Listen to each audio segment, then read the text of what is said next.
Hello everybody, welcome to this week's midweek thought for the day, which is early because as of midnight we can't have public worship in our church buildings gathered together. So I'm doing the midweek thought for the day today. I'll probably do it Wednesday next week. We'll need to sort out how things are. Hope you're all well. So we're going to start with the Bible readings that we've used this week. So the first one was from Isaiah chapter 9, just a little bit. You might recognise we used this at Christmas time as well. For a child has been born to us, a son given to us. Authority rests upon his shoulders, and he is named Wonderful Counselor, Mighty God, Everlasting Father, Prince of Peace. His authority shall grow continually, and there shall be endless peace. For the throne of David and his kingdom, he will establish and uphold it with justice and righteousness from this time onward and forevermore. The zeal of the Lord of hosts will do this. And then the Beatitudes, which are Matthew chapter 5, beginning at verse 1. When Jesus saw the crowds, he went up to the mountain, and after he sat down, his disciples came to him. They began to speak, and he taught them, saying, Blessed are the poor in spirit, for theirs is the kingdom of heaven. Blessed are those who mourn, for they will be comforted. Blessed are the meek, for they will inherit the earth. Blessed are those who hunger and thirst for righteousness, for they will be filled. Blessed are the merciful, for they will receive mercy. Blessed are the pure in heart, for they will see God.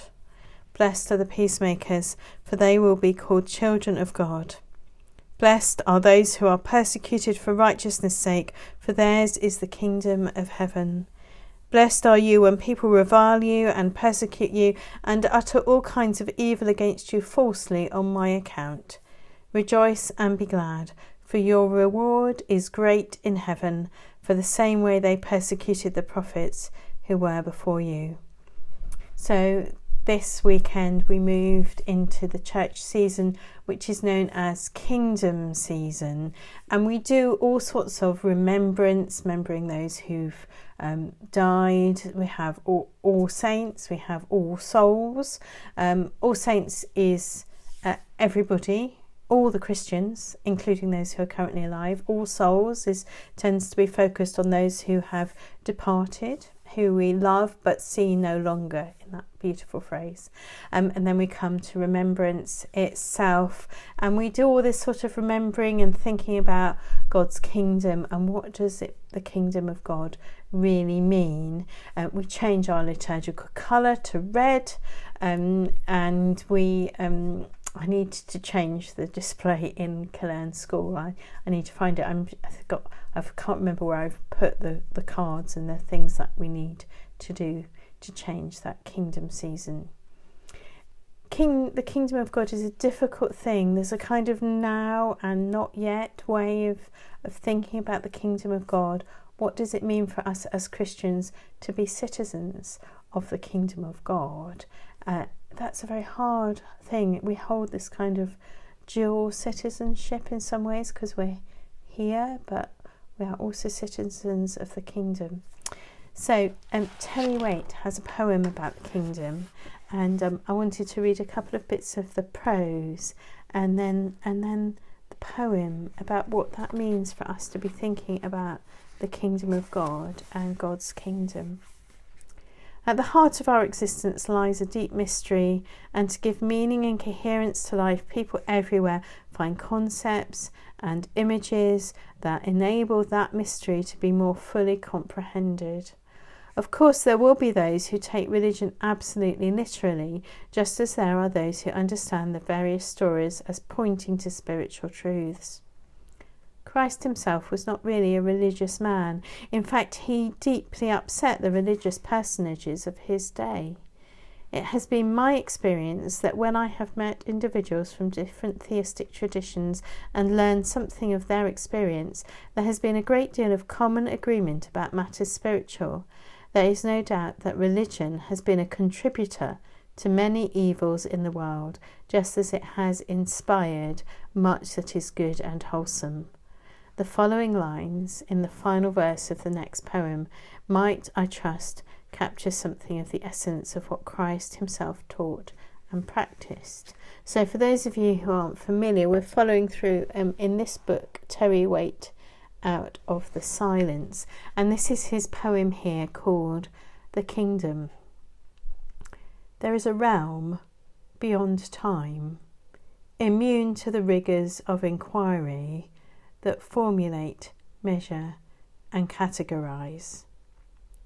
Familiar tools fail to illuminate the highways of this kingdom, a kingdom without height, breadth, depth, a kingdom infinite, not of this world, but embedded in the depths of the soul.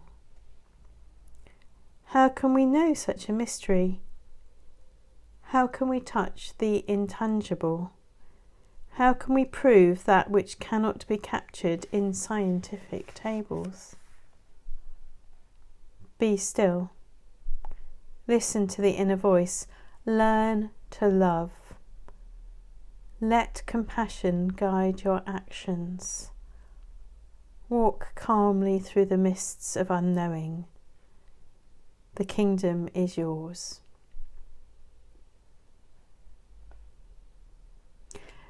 This morning when I read that at Box, in amongst all the kind of, we need to change the notices, we need to do this, we need to do that, we need to clean the pews, we need to sort this out, I was saying how that some of the best sermons are the sermons which are for the preachers themselves, and I was really struck by that last verse of the poem, because I think it's something which at the moment we need to really concentrate on, to capture that calmness if we possibly can. Be still. Listen to the inner voice. Learn to love. Let compassion guide your actions. Walk calmly through the mists of unknowing. The kingdom is yours.